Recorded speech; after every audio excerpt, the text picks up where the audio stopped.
Okay, so in the last class we have been talking about multiple Hopf bifurcation that we predicted by plotting equilibrium amplitude versus Reynolds number, and if we do our present our direct numerical simulation results, what we notice there are visual kinks. So these are the locations where it would appear that various bifurcation sequences have merged.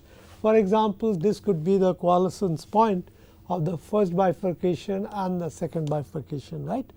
So essentially we are not completely throwing away the Landau model itself. All that we are saying, to use the same equation, we need to actually explain it in terms of multiple bifurcations, right. So this is what we wanted to do, and then what we talked about, that we could perhaps try to fit it with a sort of a parameter in terms of epsilon. Epsilon is nothing but the departure of the local Reynolds number from the critical Reynolds number, and if it was truly parabolic, then what should have happened? We should have only the k1 term, right. This other 3 terms should not be there.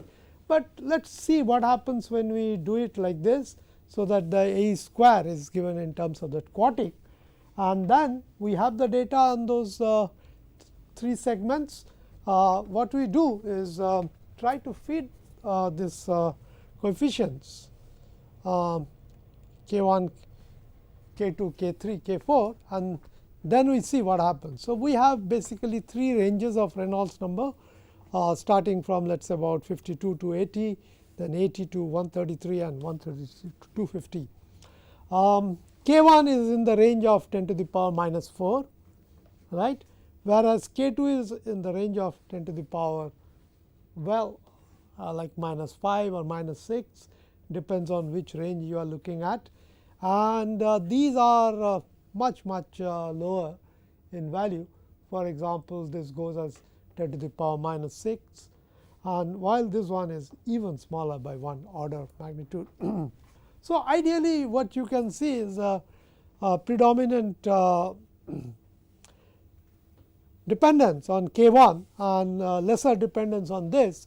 So this kind of tells us that even this kind of empirical fit will lead you to that same kind of Landau model. Okay. So this is in a sense that what we get. We can get those 3 sets of values merging onto the 3 points of Hopf bifurcation, and in this we have also put in a correlation which was produced by Norberg. Norberg actually used a set of experimental results for his, I think, PhD thesis work in a wind tunnel, which was characterized by a turbulent intensity of about 0.06%. And based on his experiments, he produced this kind of empirical fit. So these are not truly experimental data, but it is a kind of a empirical correlation, and that kind of gives you a value which is close to 49 or so. Okay. So this is the kind of thing that we would see. So now what I would like to do is move over to find out what the role of this background disturbances are going to be. So what is the background disturbance that we can think of in a, let us say, in a wind tunnel? That would be the free stream turbulence, right. So we state very clearly that if we are looking at real flows, we will have this always present free stream turbulence. It could have a low amplitude of excitation, but that may be good enough to alter the bifurcation sequence, right. Free stream turbulence, by definition, actually people have tried to view it as a random event, and people do try to view it and model it stochastically. One of the most popular way by which people in computing have used it is treat it as some kind of a random number, and then impose that random disturbance to your to the inflow path of your flow. We have actually departed from that point of view, that free stream turbulence has a definitive origin. And what is that origin? If you understand how we design experimental devices, you would know where the free stream turbulence is coming. What is it that you are trying to do? You are trying to mimic the actual flow, where maybe the body would move in a quiescent flow, or what we are talking about a quiescent flow, it need not necessarily be quiescent. There could be still some kind of a convection of vertical disturbances, right. Whatever that is, in the wind tunnel, what we do, we keep the model, the body fixed and create a flow. And how do we create a flow? We create a flow by having some kind of a air screw, right. We have some kind of a circulatory device, and that creates a flow which converts it into a rectilinear flow. Now, in the process, what happens? Since the flow has begun with some kind of a circulatory motion, the remnant of that circulation is there. In designing wind tunnel, what we try to do is we try to break down this larger vortices into smaller ones, and that is what you see. You have all those honeycombs and screens doing it for you. So, basically what we are talking about in terms of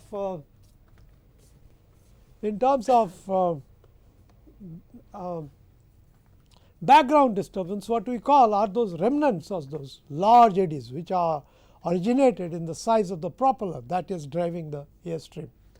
But through the action of the screen and honeycomb, we break it down into smaller ones. So, that is what we get as free stream turbulence. So, having obtained that point of view, we try to really model the FST, and we understand that different tunnel will have a different design. So, you will have a different FST environment. For that matter, talk about the same tunnel. If I try to run the experiment at different speed, then what is happening? I am rotating my fan at a different RPM, and that is why the FST is going to be different. This is something people did not quite appreciate, but we did say that we need to view FST as a combination of two components. One is kind of a deterministic component that comes from the fan size and its speed, so on and so forth. In addition, when we have this smaller eddies being created by the action of this honeycombs and the screens and the contraction sections, which all modulate them, that gives you some kind of a statistical appearance which people have been talking about. So, let us now look at what we can do. In modeling the free stream turbulence, we note that the statistical description of the turbulence gives us various moments, right. The various moments. One of the most common moment that we usually use is let us say I am trying to create u infinity. So, in the tunnel what we end up doing is some kind of u prime, v prime, w prime, right, and where this u prime, v prime, w prime are those random stochastic component. Then I could define the variance. What about the mean? Mean is straightforward. These are truly random quantities. The mean will come out as u infinity. The variance goes as given by this turbulent intensity that we talk about, which is nothing but u infinity square, v infinity square plus w infinity square divided by 3, and then I will take a square root of that. I will non-dimensionalize with respect to u infinity. So, that is what we are saying. So, this is what? This is a second order statistics.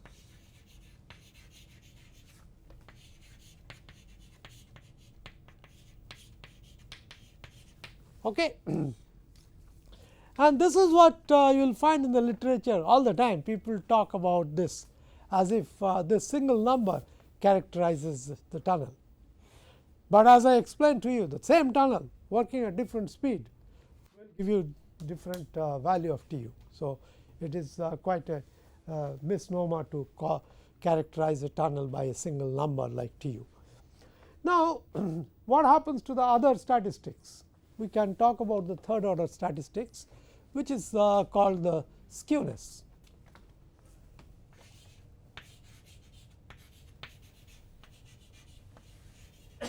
If the statistics was truly a combination of infinite number of sources, they would have all worked independently. Then through central limit theorem, we would have seen this probability distribution function of these variations would have been like a pure bell curve, like Gaussian, perfectly symmetric. However, it does not remain so. As I told you, there is a distinct bias because of the design of the tunnel. So, that is what the skewness basically represents. The skewness represents a deviation from the symmetric distribution. So, my PDF is not symmetric, it is asymmetric, and that is this given by the skewness. So, this is your third order statistics, and it has been actually shown long ago by Batchelor and Townsend that even if you are looking at say homogeneous turbulence as it is created in an experimental scenario, this skewness is contributed by the instability of the flow, right. So, there is this seed of instability that is there in the skewness itself. Okay. And if I create a kind of a very well designed tunnel, then I would have a u infinity here, and then the variance etcetera would be such, all the moments would be such that I actually would like to get it like this, a perfectly symmetric distribution like this. But as I told you, it will not be symmetric, and there would be one more factor, that we are saying it is going to be band limited to a small number, and then it becomes 0 and remains so, but that is not what you get. What you are going to get is some kind of a tail at the high frequency. That is given by the fourth order statistics or kurtosis. Okay. This is what is called as the flatness of the tail of the distribution. So, we need to really worry about all this. So, while skewness gives you some kind of an instability, the kurtosis tells you what happens at high wave numbers, high frequencies. Kurtosis tells you about that, right. So, you know, computer generated random number cannot be a true substitute for free stream turbulence. This is what we did realize, and we did model it. And in experiments, as I told you, there are all low frequency deterministic sources because of the way the fan is positioned, because of the way the honeycomb, the screens are. That creates a kind of a deterministic source. So, if I am trying to model, develop a model of turbulence with respect to some experimental data I am trying to simulate, then I must introduce that deterministic source, right. This is what we need to do. So, what happened is we did some measurements in one of our smaller tunnel, and then we developed a free stream turbulence model. And what did we do? We wrote down I think let me see, yeah, we wrote down one of the disturbance component given like this. Okay. It has some kind of a normal distribution. So, what happens? The random number that you generate in computer, they are basically uniformly distributed from -1 to +1. So, from that uniform distribution, you can convert it into a normal distribution. What is a normal distribution? It is a kind of a Gaussian. So, it has a 0 mean and you have some second order moment. So, what you do is you generate a time series that is given in terms of the normal distribution at time t and the prior time t minus 1, okay, and this is multiplied by some coefficient alpha that we want to keep it, because we are going to mimic the second order moment and the fourth order moment, because these are constituted by normal distribution, a combination of the two will always give you some kind of a even moments only. So, with the help of that, so we could fix the second order statistics and the fourth order statistics, and the deterministic event of the tunnel itself would be explicitly kept. That corresponds to basically the skewness. So, that was the whole idea of generating this particular turbulence model. So, what happens is we could do that, and that is the story of this particular FST model that we developed. And what happened is, because we pick up the low frequency event from the tunnel empty tunnel data itself, it of course matches quite well at the low frequencies, low wave numbers. In addition to that, we fixed the constant alpha to match the second and fourth order statistics. And this is the model that we have created, and we have computed this flow field using that. Okay. And this is how it looks like. So, if I go to the tunnel, measure the free stream turbulence, this is how it is going to look like. So, this is your experimental FST data, and this is what we synthesize. So, this is your synthetic free stream turbulence. And now, you see what happens, we use such a free stream turbulence model, okay, and then see what we get. So, what we did, we took the value of FST as given by this Tu, which is given by 0.06%, exactly the value that Norberg quoted. And then you see what happened is, the calculations without the FST goes like this and meets there around 53.2907. The moment we switch on an FST model with 0.06% Tu, we go and get a value of 49. So, you can see this is what actually people should be doing, and we have successfully demonstrated here that indeed the background disturbances can create a Hopf bifurcation onset at an earlier Reynolds number. Okay. So, this we talked about how we go doing it. Only thing that I did not mention, that the c is the propagation speed of all those eddies coming with it. We did some exercise and we figured out that if we keep it below u infinity, it is good enough. It is quite insensitive to exact value of c. So, you can just give a sort of a value of c which is less than u infinity, and that should be all right. So, in a sense, what we are doing is the following, that if I have a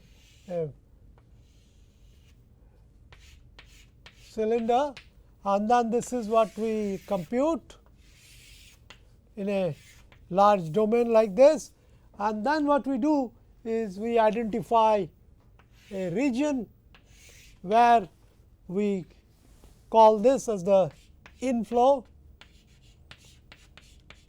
and this is what we call as the outflow, and in the inflow what we are doing, unlike what everybody else does, we get u infinity and u prime b prime. If we are doing a 2D calculation, we will only have two components, u prime and v prime. That is what we put in there. Okay. Well, if you have done a pretty good tunnel design and the contraction is not too rapid, then it is quite okay to consider that u prime and v prime have the same statistics, right, kind of isotropy you can talk about.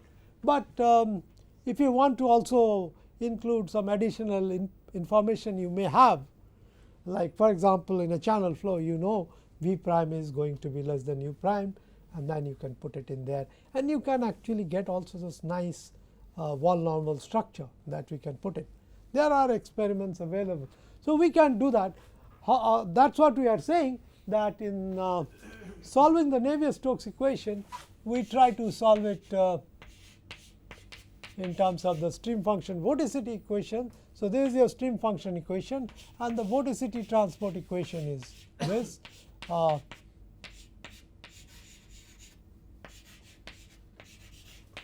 Okay. So, when we are trying to solve this vorticity transport equation, at every time step we are going to add this u prime and v prime, and this u prime and v prime you are going to run your FST model at every time step for each of the points. So, that equation that I shown you before in terms of E t and E t minus 1. So, in all the points here on the inflow, we run the code subroutine and generate u prime b prime, add it, and we can keep doing it for all the points. Okay. And we did compute that case that we showed you there with the help of this kind of model. Okay. Okay, so why should noise be important? Why should noise be important despite what we saw in Landau's equation? While talking about the Landau's equation, we commented what? That long term solution is independent of the initial condition, right. We eventually get into AE, right, and that AE what we found comes out like this.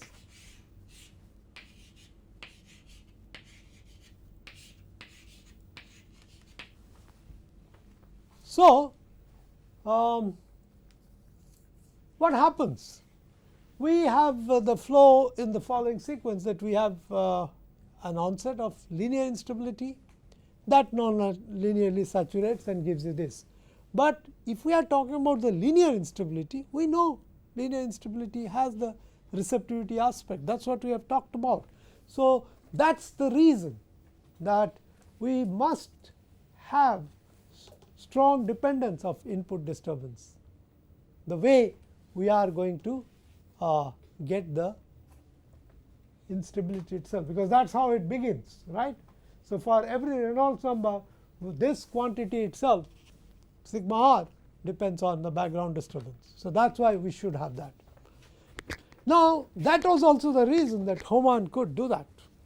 Hohmann's experiment was one such brilliant experiment, where this control of primary instability was achieved by the working medium itself, because it was very, very highly viscous fluid, and it could dissipate those background disturbances, and you could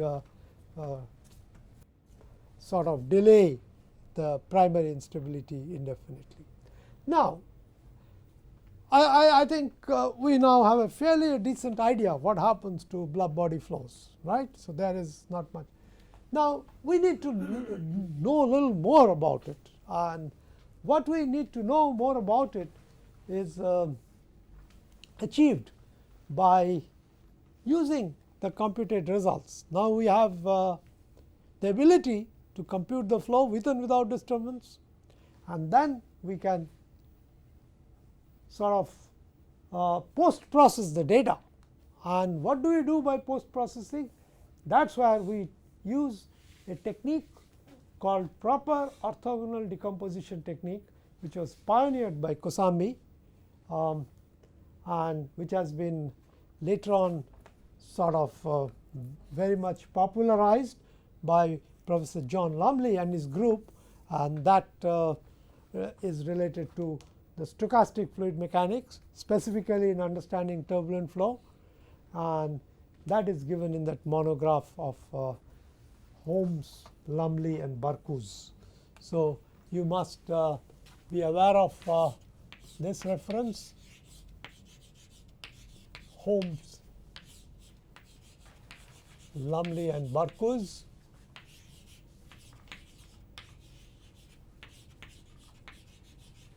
This is a monograph, I think it was printed in 1996 by Cambridge University Press, one of the brilliant book.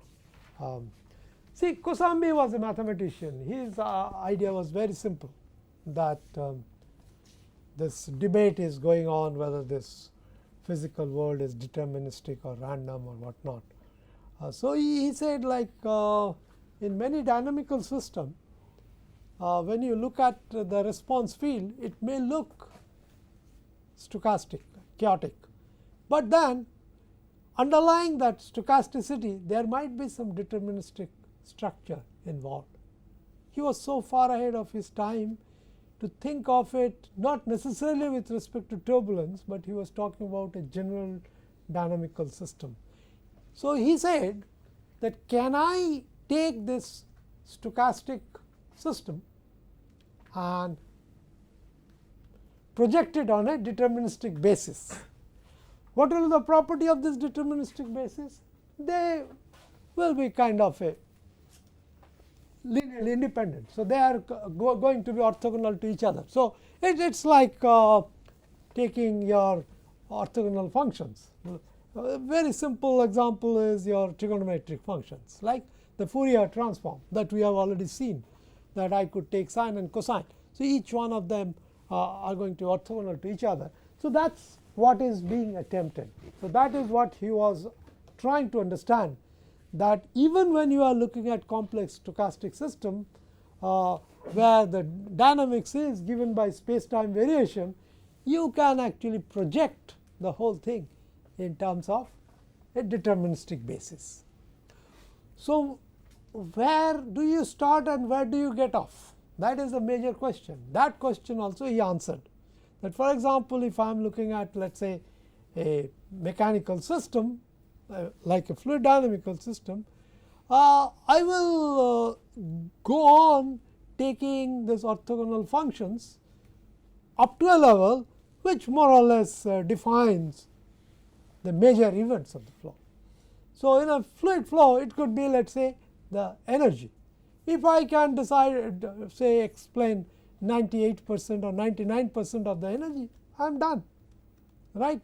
So, that was the whole idea behind what Kosambi started, and which was brilliantly exploited by Lumley and his colleagues.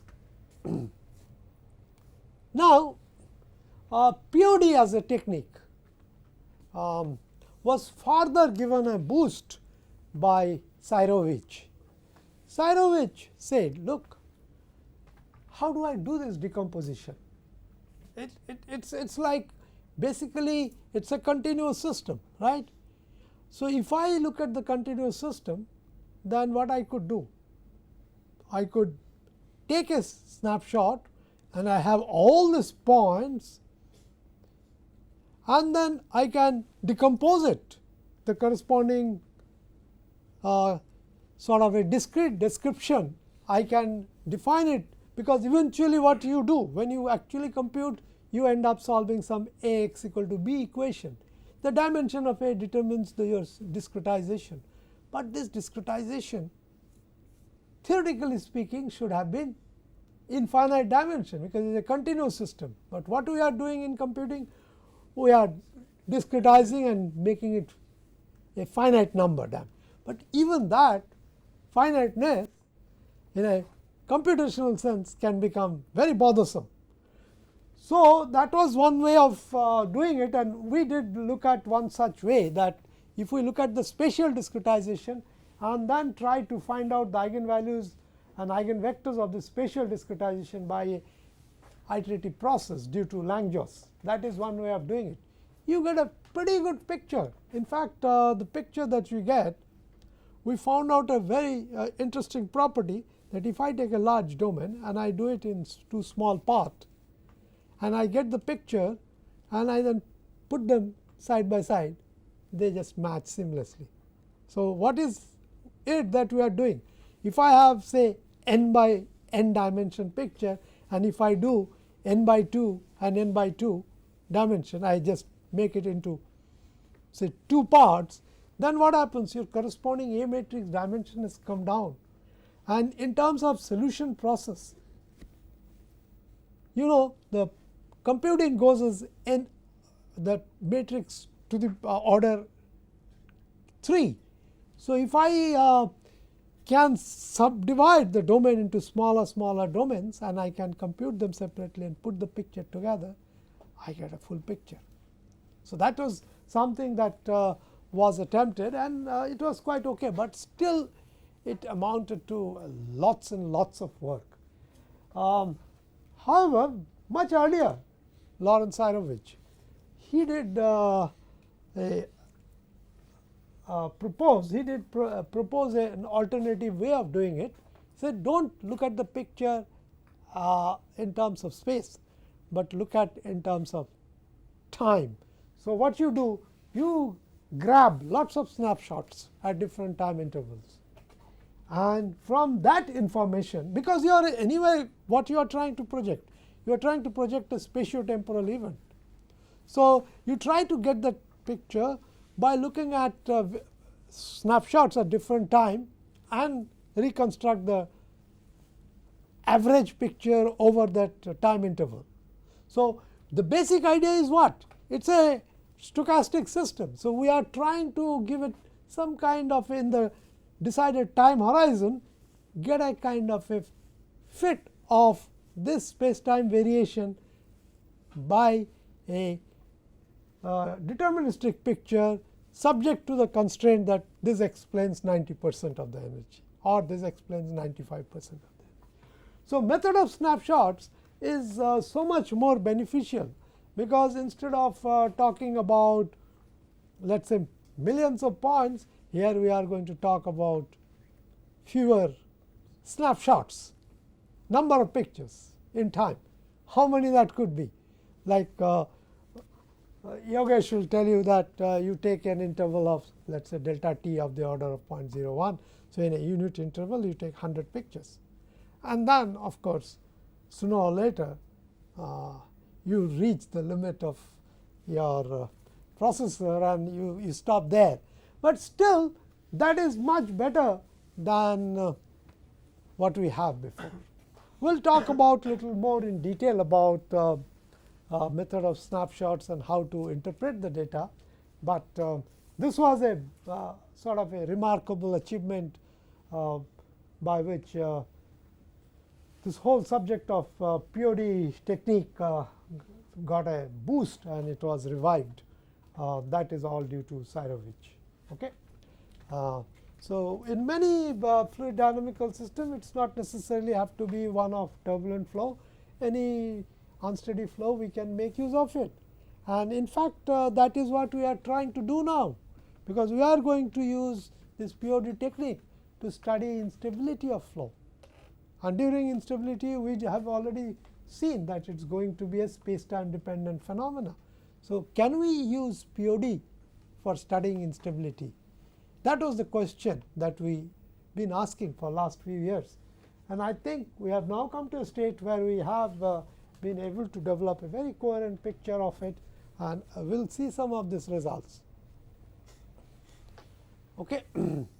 So, if I am going to look at a dynamics of a system where stochastic component is not very important, like flow instability we are talking about. So, there are no such stochastic component involved. Then what happens? With the help of the POD, we can develop a physical model of the dynamical system. So, that is what we have been attempting, and in this method what we are doing, we are taking a number of snapshots, let us say m of them, and we use it for the analysis, and this really is a very easily done. So, what happens is, first and foremost, of course, you will have to get results which are meaningful. One of the reasons that POD had a little stuttered start is for two reasons. If you try to use it with experimental results, you are very much affected by the experimental results accuracy. So, that has not been done very well, and we also have not started talking about turbulence, which we would be doing shortly. Then you will realize that when we talk about turbulence, turbulence is an end product after the instabilities have taken over. So, you may have some kind of a sort of a saturated state, which is not very sensitively dependent on the fluctuation of these parameters of the system. Whereas, when I am looking at the stability of the system, you now know very clearly that the disturbances are very important. So, if I am going to use POD for unstable flow, that is going to be much more demanding than using POD for turbulent flow. This is something we have to appreciate that. So, when we are trying to use POD to study instability, then we better have what we call as a direct numerical simulation. So, where we would be getting the solution without making much of error, right. So, what really happens is, we perform DNS, then we collect a set of snapshots which we call as the ensemble, and then taking this reduced number of snapshots, we come out with basis functions which are directly related to the number of the snapshots, right. So, that is what we are doing, and this gives you a kind of a mathematical modes which give you a very good representation of the dynamics of the system. So, what we are going to do now to perform this POD analysis, we will choose a time horizon over which we will get some kind of a mean or the equilibrium flow, right. So, what we do is, if I choose say from T1 to T2, I take a kind of a time mean, and then once I have it, and also through the DNS I am going to have an instantaneous realization. So, I can subtract one from the other, then I can get so called disturbance flow, and on this disturbance flow I can embed the POD technique. Then I will see how these disturbances are growing. You see, that is how we have approached the study of stability in various forms, and what is very satisfying in this approach is you are doing it with the full nonlinear equation without any empiricism, without any restrictive assumption. So, instability analysis based on POD will be a much more complete description of the system than anything. So, if I use velocity field to define the disturbances, then what we are going to get? We are going to get an estimate of the kinetic energy, and if we are going to use vorticity as the disturbance field, then what we get is called the entropy. So, we can talk about if I am using velocity, I get kinetic energy, and if I use vorticity, I will get what I call as entropy. Okay. So, we basically prefer working with the vorticity field, because that is what fluid mechanics is all about. It is all about vorticity dynamics. So, you work with vorticity, you work with entropy, and that is how we are going to do it. And I am just going to stop here by showing you this result. We have done this simulation of flow past a cylinder at 3 different Reynolds number, 250, 100 and 60.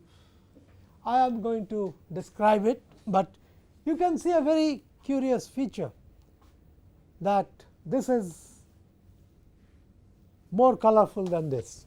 Okay? I will stop here. We will begin from there in the next class, that is tomorrow.